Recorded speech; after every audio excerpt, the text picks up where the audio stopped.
تو انہوں نے جوڑ کے دیکھا کہ کتنی بڑی چھت ہو سکتی ہے، اتنا ہی بڑا حصہ کعبہ بنایا اور باقی کا حصہ جو حضرت ابراہیم علیہ السلام کو تسلیم کی بنیاد میں سے تھا اس کو باہر چھوڑ دیا گیا، جس کو حتیم کہتے ہیں، آج بھی حتیم ہے۔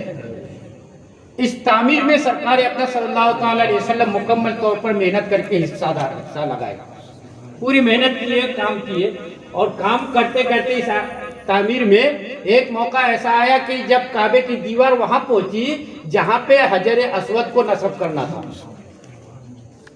اب حجر اسود کو نصب کرنے کے لیے قریش کے 8 قبائل آپس میں لڑ پڑے۔ ہر قبیلہ چاہتا تھا کہ یہ حجر اسود کو نصب کرنے کی فضیلت اور سعادت ہم کو نصیب ہو۔ سب سے پہلے بنو خزیمہ آئے، انہوں نے کہا کہ یہ ہم نصب کریں گے۔ بنو ہاشم بولے کہ واہ بھائی، کعبے کے مہمانوں کی مہمان نوازی تو ہم کریں اور پتھر تم رکھو گے، وہ ہم رکھیں گے۔ یہ ہے کہ تمام قبیلے والے لڑ پڑے آپس میں، کئی دنوں تک کام رکا رہا۔ آخر میں سارے قریش کے لوگ ایک دن مسجد حرام میں جمع ہو کر کے اسی بات پر چرچا کر رہے تھے کہ کیا اسی طرح کام کو روکے رکھنا ہے یا کام کو مکمل بھی کرنا ہے۔ حکیم بن حزام نے ایک مشورہ دیا۔ حکیم بن حزام اس وقت ایمان نہیں لائے تھے، مشورہ دیا کہ یہی سب بیٹھے رہو، پہلا شخص جو مسجد حرام میں داخل ہوگا اس کو سب حکم مان لیتے ہیں، وہ جو فیصلہ کرے گا ہم سب تسلیم کریں گے۔ اتفاق دیکھیے، وہاں پہ پہلے شخص جو داخل ہوئے وہ ہمارے آقا محمد۔ سب لوگ آواز لگائی، یہ تو امین ہے، یہ تو صادق ہے، یہ تو محمد ہے، ان کا فیصلہ منظور ہے۔ سب بولے ہم کو ان کا فیصلہ منظور ہے۔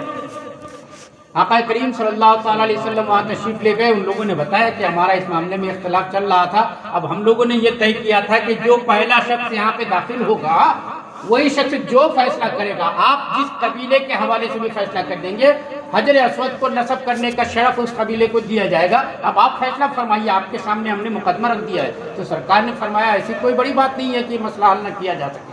آپ نے چادر شریف بچھایا، اور چادر شریف بچھا کر کے حجر اسود کو چادر کے اوپر رکھا، اور تمام قبیلے والوں کے سرداروں سے فرمایا کہ ایک ایک کونا پکڑو۔ سب قبیلے کے سرداروں نے ایک ایک کونا، ایک ایک کنارہ پکڑا، اٹھا کر کے وہاں تک لے گئے جہاں اس کو نصب کرنا تھا۔ وہاں پہ ہمارے آقا نے اپنے ہاتھوں سے حجر اسود کو اٹھا کر کے رکھ دیا۔ جو حضرات حج کر آئے ہیں اور جو حضرات عمرہ کر آئے ہیں، ہے نا، وہ دیکھے ہوئے تو ہے نا حجر اسود کو کتنا بڑا ہے، کتنا بڑا ہے حجر اسود، وزن کتنا ہوگا اس کو معلوم ہے؟ 128 کلو وزن ہے۔ کتنا وزن ہے؟ 128۔ اب رسول اللہ کی طاقت بتانا چاہتا ہوں میں، ظاہری طور پر چادر میں رکھ کے 8 لوگوں نے اس پتھر کو اٹھایا، وہاں تک لے گئے، اور وہاں سے حضور نے ہاتھ میں لیا، اور اب آپ کا اندازہ سمجھ میں آیا ہے؟ رکانہ کیا لڑے گا حضور سے، ہے نا؟ رکانہ آیا تھا نا لڑنے، کشتی لڑنے سرکار سے ایک مرتبہ، تاریخ کو پڑھیں گے تو ملے گا کہ رکانہ سرکار سے کشتی لڑنے آیا تھا، ایک ہی مرتبہ میں پچھاڑ دیا سرکار نے۔ تو سرکار کی جسم مبارک میں طاقت کتنی تھی؟ 128 کلو کا پتھر، کس کو بولتے ہیں 128 کلو؟ اچھا، اس میں بھی آپ پڑھیں گے نا طبقات اتنے سعد نے ایسا لکھا ہے کہ ایک ہاتھ سے پتھر کو اٹھائے اور ایک ہاتھ سے گارا برابر کیے، دونوں ہاتھ نہیں لگائے، پتھر کو کیسا اٹھائے؟ ہاں، آپ اندازہ لگا کہ سرکار کی جسم اقدس میں کتنی طاقت تھی۔ ہاں، یہ بات ہے ہمارے آقا کریم صلی اللہ تعالیٰ علیہ وسلم، ظاہری طور پر آپ کا جسم اقدس جتنا ہی معتدل اور خوبصورت تھا نا، باطنی طور پر آپ کے طاقت و توانائی کو کوئی پا ہی نہیں سکتا۔ یہ تو آپ نے اس وقت تک اعلان نبوت نہیں کیا تھا، اپنے آپ کو پردے میں رکھنے کا حکم تھا تو ہاتھ لگا کے اٹھایا، ورنہ آپ اشارہ فرماتے کہ چلو سرداروں الگ الگ ہو جاؤ، پتھر تو میں رکھ دیتا ہوں، ہے نا؟ آپ حکم فرماتے اور ہو جاتا، نہیں ہوا نہیں کیا؟ ہاں، جو پالنے میں ہوں بے شک پالنے میں ہو اور چاند کو اشارہ کرے تو وہ گھما آ گیا۔ یہ اس واقعہ سے ہمارے آقا صلی اللہ تعالی علیہ وسلم کی حکمت اور پورے عرب پر پھیل گئی۔ یہ وہی زمانہ تھا آپ کی عمر شریف کا 32واں سال تھا۔ آپ اپنی عمر شریف کے 32ویں سال سے خلوت گزینی اختیار کرنا شروع ہو گئے۔ عرب میں اس زمانے میں ناچ گانے وغیرہ کی محفلیں عام ہوا کرتی تھی۔ ایک دن کچھ لوگوں نے آپ کو زبردستی پکڑ کے کسی شادی کی محفل میں، ناچ گانے کے محفل گرم تھی، وہاں زبردستی پکڑ کے لے گئے، جبکہ آپ ان سب چیزوں سے دور و نفور رہا کرتے تھے، لیکن زبردستی لے گئے۔ مگر اتفاق ایسا ہوا کہ آپ وہاں گئے تو لوگوں کے زبردستی لے جانے پہ گئے تو، لیکن جاتے ہی آپ کے اوپر نیند کا غلبہ ہو گیا، آپ سو گئے، اور اتنا گہرا سوئے کہ محفل بھی ختم ہو گئی، سارے لوگ گھر چلے گئے، یہاں تک کہ دھوپ کی تمازت نے آپ کے رخسار کو سرخ کر دیا، تب جاگے۔ یعنی رات کی محفل تھی، صبح دھوپ نکلی، تمازت کی وجہ سے، دھوپ کی گرمی کی وجہ سے آپ کے رخسار سرخ ہو گئے، تب آپ کی آنکھ کھلی، اور پھر آپ اٹھ کر کے گھر گئے۔ اس کے بعد سے آپ خلوت گزینی اختیار کرنا شروع کیے، زیادہ تر تنہائی میں رہنا پسند کرتے تھے۔ آپ کی توجہ دنیا والوں سے ہٹ کے اللہ کی طرف ہونے لگ گئی۔ آپ عرب کی ان بے حیائیوں، برائیوں، خصوصاً جو لڑکیوں کو دفن کر دیا کرتے تھے، کسی کی لڑکی پیدا ہوتی تو دفن کر دیتے، کوئی عورت بیوہ ہو جاتی تو اس کو منحوس خیال کرتے۔ آقا کریم صلی اللہ تعالیٰ علیہ وسلم سے بھی کسی نے سوال کیا تھا کہ خدیجہ سے آپ نے کیسے نکاح کر لیا جبکہ وہ 2 بار بیوہ ہو چکی؟ ہمارے آقا نے ان پہ ارشاد فرمایا کہ اگر کسی کا شوہر مر جاتا ہے، اس میں عورت کی کون سی غلطی ہے؟ اسلام نہیں آیا تھا نا اس وقت، اسلام کا اظہار نہیں کیا تھا آپ نے، ان کے حساب سے جواب دیا کہ اگر کسی کا شوہر مر جائے تو عورت کی کیا غلطی ہے اس میں؟ اگر کوئی عورت لڑکی پیدا ہوتی ہے، لڑکا نہیں پیدا ہوتا، لڑکی پیدا ہوتی ہے، تو پیدا ہونے والی لڑکی کی کیا غلطی ہے؟ پیدا کرنے والا تو اللہ۔ مگر عموماً چونکہ لوگوں نے اپنے اپنے حساب سے کام بانٹ لیے تھے، اپنا اپنا خیال چلتا تھا، ہمارے آقا تنہائی میں سوچتے رہتے تھے، اللہ کی طرف توجہ کرتے رہتے تھے، کیونکہ عرب میں عام طور پر قریش کے لوگ اپنے آپ کو دین ابراہیمی پر بتاتے، آپ توجہ کرتے اور اللہ سے پوچھتے رہتے تھے، یا اللہ اگر ابراہیم کا دین ایسا تھا تو پھر ابراہیم کیسے تھے؟ ابراہیم کا ایسا دین تو نہیں ہو سکتا، یہ خرافات کو دین سمجھ رہے ہیں، یہ پرستی کو دین سمجھ رہے ہیں، کعبے میں چاروں طرف بت رکھے ہوئے ہیں، ان سب چیزوں سے آپ متنفر ہوتے جاتے تھے۔ آخر میں گھر میں آپ کا دل نہیں لگتا۔ غار ہرا نام کی ایک غار ہے پہاڑی کے اوپر، جو حج و عمرہ کی سعادت سے بہرہ اندوز ہو چکے ہیں نا، وہ زیارت کر چکے ہوں گے۔ آپ وہاں جا کر کے اپنے گھر سے ستو پانی وغیرہ کھانے پینے کا لے کے چلے جاتے ہیں، وہاں بیٹھے رہتے ہیں ہفتوں ہفتہ، وہاں پہ اعتکاف میں بیٹھتے تھے۔ اعتکاف میں بیٹھنے کے لیے رمضان شرط نہیں ہے، کبھی بھی اعتکاف میں بیٹھ سکتے ہیں۔ ہمارے یہاں اعتکاف میں دلہن کے لیے کمرہ سجاتے ہیں مسجدوں میں، اعتکاف میں بیٹھنے والے کے لیے پتہ ہی نہیں چلنا چاہیے کسی کو کہ یہ اعتکاف میں بیٹھا ہے، تب تو ثواب ہے، چھپی ہوئی عبادت ہے، اور ہم بتا دیتے ہیں۔ اور ہمارے بھائی لوگ جو اعتکاف میں بیٹھتے ہیں، کاجل سرما عطر لگا کر کے وہ علیحدہ لائن میں کھڑے ہوتے ہیں، لوگ جان جائیں کہ ہم بدولت اعتکاف میں بیٹھے ہیں۔ ارے وہ چھپنے کی وجہ سے تو عبادت ہے، اور تم ظاہر کر رہے ہو کہ ہم ہیں، کئی کی عبادت رہی میں دکھاوا ہو گیا، پورا ریاکاری فیشنیبل ہو گیا ہے۔ اچھا اعتکاف میں آج بیٹھتا کون ہے؟ جو 5 وقت نماز نہیں پڑھتا وہ بیٹھتا ہے، بے شک حق ہے نا؟ جس کا سارا دن دنیا میں لگا ہے۔ یہاں کی بات نہیں کر رہا ہوں، مسجد نبوی میں اعتکاف میں بیٹھے گیم کھیل رہے ہیں موبائل میں بیٹھے، یہاں تو چھوڑو، یہاں تو کریں گے، ہے نا؟ حرم شریف میں وہاں اعتکاف میں بیٹھے گیم کھیل رہے ہیں، یہاں بھی کھیلتے ہیں، یہاں کون سی شرافت کی ٹوپی لگائے بیٹھے ہیں، ہے نا؟ اعتکاف میں بیٹھے ہیں، آدھے دن تک سو رہے ہیں، یہ اعتکاف ہو رہا ہے۔ میں تو دیکھتا رہتا ہوں، ایک اکیلی جگہ کی تھوڑی ہے، 32 سال 33 سال سے امامت کو ہی کر رہا ہوں، دیکھ ہی رہا ہوں لوگوں کو۔ اب تو جماعت کے جماعت اعتکاف میں بیٹھتے ہیں، ان کی آپس کی کہانیاں ختم نہیں ہوتی، ان کا گیم ختم نہیں ہوتا، موبائل میں گیم کھیلتے ہیں آدھی رات تک، اور جو سوتے ہیں پھر اکٹھے ظہر کے ٹائم ہی اٹھنا۔ کیا مطلب ہے اعتکاف میں بیٹھنے کا؟ اعتکاف میں بیٹھ رہے تو اللہ سے لو لگا لو دنیا سے کٹ جاؤ. ہمارے آقا نے اعتکاف کا طریقہ بتایا. کھانا پانی لے کر چلے جاتے, غار حرا میں بیٹھ جاتے, ہفتہ بھر گھر کی طرف دیکھتے بھی نہ تھے, ایک دم تنہا. جب آپ کی عمر شریف کا 40واں سال آنے کو ہوا, 39 سال عمر شریف ہوئی, 7 سالوں تک آپ برابر کبھی اعتکاف میں رہتے, کبھی آتے تجارت کر کے آ جاتے, پھر اعتکاف میں پہنچ جاتے, کبھی آتے گھر کے خرچے کا انتظام کرتے. حضرت خدیجۃ الکبریٰ نے اپنا سارا مال و دولت آپ کے حوالے کر دیا تھا, اور آپ کا عالم یہ تھا کہ جس کو حاجت مند دیکھتے بانٹ کے آ جاتے تھے, جس کو یتیم مسکین دیکھتے تھے دے کے چلے آتے تھے. جو مال انہوں نے دیا تھا آپ کو ہبہ کر کے, آپ نے وہ اللہ کی راہ میں لوگوں کو ہبہ کر. اب تو تجارت کرنا لازم ہو گیا تھا. جب تجارت کرتے, سال میں 2 تجارتیں آپ کرتے, باقی آپ غار حرا میں بیٹھ کے عبادت میں رہا کرتے تھے, تنہائی میں. 39واں سال آیا تو رؤیا صادقہ آنا شروع ہوئے. یہ بخاری شریف, بابو کیف کان بدء الوحی, ایک چیپٹر ہے بخاری میں, بابو کیف کان بدء الوحی. یہ باب اس بارے میں ہے کہ وحی کی ابتدا کیسے ہوئی. سب سے پہلے جو چیز ہوئی, رؤیا صادقہ, سچے خواب آپ کو نظر آنے لگے. رات میں آپ تھوڑی دیر کے لیے سو جاتے تو آپ کو کل جو کچھ ہونے والا ہے وہی خواب میں دکھتا تھا, اور جو کچھ آپ خواب میں دیکھتے تھے اس کو باقاعدہ یاد رکھتے تھے, صبح ویسے نمودار ہوتا تھا.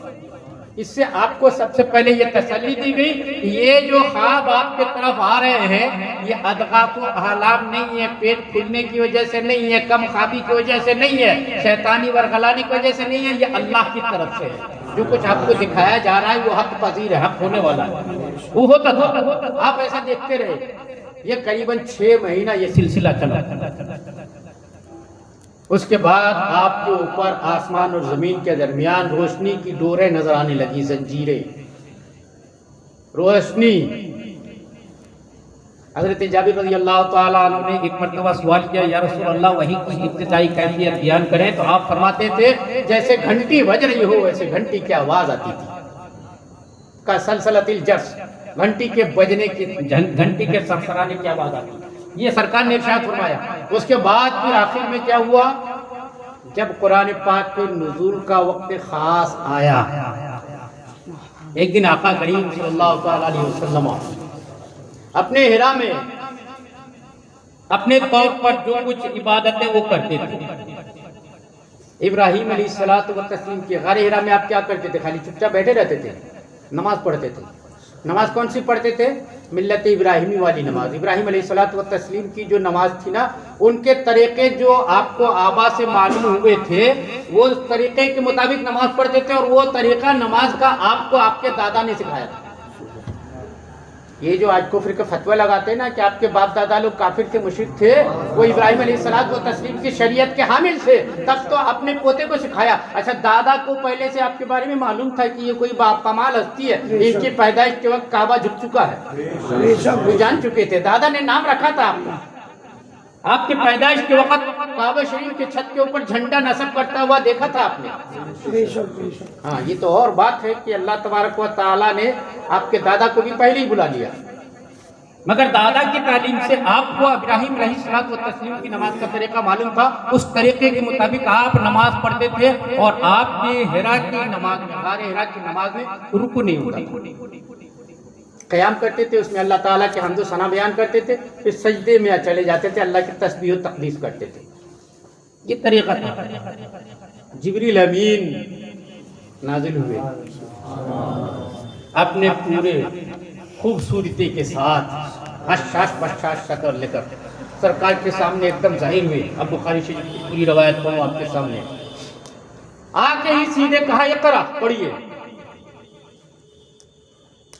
قلت ما انا بقاری, سرکار کے الفاظ ہیں, سرکار فرماتے ہیں ما انا بقاری. اس میں فاعل اس میں مفعول کبھی پڑھے ہیں, حافظ جی پڑھے ہوں گے, ہے نا. اس میں فاعل کس کو بولتے ہیں, کرنے والے کو. یہ قاری اس میں فاعل ہے کہ مفعول ہے, اس میں فاعل ہے. ہاں, یہ بھائی لوگ آج کل دھوکہ دیتے ہوئے اس کا ترجمہ اس میں مفعول کا کرتے ہیں. یہ دھوکے باز قوم یہاں ترجمہ کرتی ہے میں پڑھا ہوا نہیں ہوں، کوئی ترجمہ کرتا ہے میں پڑھنا نہیں جانتا، جبکہ سرکار فرما رہے ما انا بقاری، میں نہیں پڑھنے والا۔ سرکار کیا فرما رہے؟ میں نہیں پڑھنے والا۔ ہاں میں نہیں پڑھنے والا۔ اور یہ کیا ترجمہ کرتے دھوکے باز؟ بولتے میں پڑھا ہوا نہیں ہوں۔ سرکار پڑھا ہوا ہوتا، اگر ایسی بات ہوتی تو جبریل اس انداز سے ہی کلام کرتے۔ جبریل تو آ کے اس انداز سے کہہ رہے ہیں کہ پڑھیے، اس کا مطلب جبریل جانتے ہیں کہ آپ پڑھے ہوئے ہیں۔ جو پڑھا ہوا نہ ہو، مثال کے طور پر آپ میں سے کوئی یہاں فارسی نہیں جانتا، اب میں فارسی کی کوئی تحریر لکھ کے دے آپ کو دوں اور بولوں کہ اس کو پڑھیے، یہ میری بھی وقوفی ہوگی نا کہ جو آدمی فارسی نہیں جانتا اس کو فارسی پڑھنے کہہ رہا ہے۔ جبریل اگر آ کے کہہ رہے ہیں پڑھیے، اس کا مطلب ہے جبریل کو معلوم ہے آپ پڑھ سکتے ہیں۔ ہاں، مگر ان شیطانوں کو نہیں معلوم، یہ شیطان حضور کے علم کی کمی بیان کرنے کے لیے، حضور کے بھوک کو نکالنے کے لیے، دشمنی نکالنے کے لیے یہ ترجمہ ہی غلط کرتے ہیں۔ ماں انا بقاری، میں پڑھا ہوا نہیں، کوئی ترجمہ کرتا ہے، کوئی کہتا ہے میں پڑھنا نہیں جانتا۔ جبریل یہ تھوڑی پوچھ رہے آپ پڑھنا جانتے ہیں کہ نہیں جانتے ہیں؟ جبریل آ کے پوچھتے کہ آپ پڑھنا جانتے ہیں، تب حضور کہتے نا میں نہیں جانتا، تب کوئی بات ہوتی۔ جبریل پوچھتے ہیں آپ پڑھے ہوئے ہیں، تب حضور کہتے نہیں پڑھا ہوا نہیں ہوں، تب بات ہوتی نا۔ جبریل تو آ کے سیدھا کرے پڑھیے، اور حضور جواب دے رہے میں نہیں پڑھتا، میں نہیں پڑھنے والا۔ اچھا یہ بات ہوئی، جبریل نے آپ کو سینے سے لگایا، کھینچا، چھوڑ دیا، اور اس کے بعد کہا، پھر کہا پڑھیے۔ سرکار نے پھر فرمایا ما انا بقاری، میں نہیں پڑھنے والا۔ جبریل نے دوبارہ سینے سے لگایا، بھینچا اور چھوڑ دیا، پھر کہا اقرا، آپ نے پھر وہی فرمایا ما انا بقاری، میں نہیں پڑھنے والا۔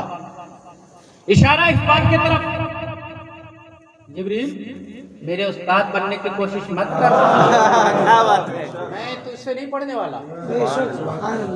اب تیسری مرتبہ جب آپ نے سینے سے لگایا اور چھوڑا، اور اس کے بعد جب جبریل نے کہا اقرا بسم ربک الذی خلق، اور جیسے ہی کہا سرکار نے پڑھنا شروع کر دیا،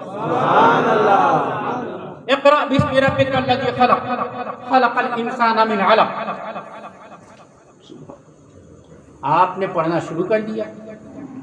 مطلب کیا ہے؟ پہلے 3 مرتبہ آپ نے انکار کیا، چوتھی مرتبہ جب اس نے پڑھنا شروع کیا تو آپ نے بھی پڑھنا شروع کر دیا۔ یہ معمہ کیا ہے؟ معمہ یہ ہے کہ جبریل کائنات کا کوئی بھی مجھے پڑھانا چاہے تو میں نہیں پڑھنے والا، اور کوئی بھی علم مجھے کہے کہ پڑھ لو، میں پڑھنے والا نہیں ہوں۔ جہاں میرے رب کی بات آئے گی تو بسم اللہ، ہم نے کہا اقرا بسم ربک الذی خلق، اس رب کے نام سے پڑھیے جس نے پیدا فرمایا، پھر تو میں ضرور پڑھوں گا۔